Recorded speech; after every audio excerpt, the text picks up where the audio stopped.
Patrol, TJ Malone. Kilala siya bilang fastest Filipino on two wheels.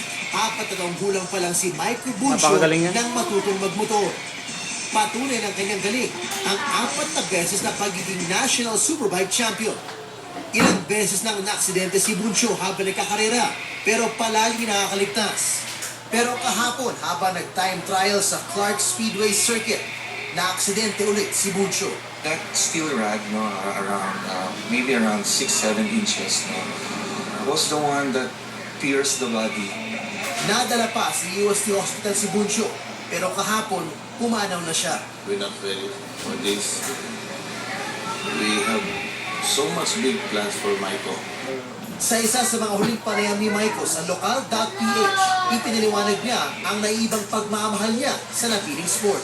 The downside are crashes. Basically, we do it for passion, for the love of the sport. Sa ngayon, pinag-aaralan ng pamilya Buncho kung magsasampa sila ng kaso laban sa organizers ng karera at sa may-ari ng Clark Speedway Circuit dahil sa nakalawit na bakal at tumama sa tagiliran ni Buncho. TJ Manotok, Patrol ng Pilipino.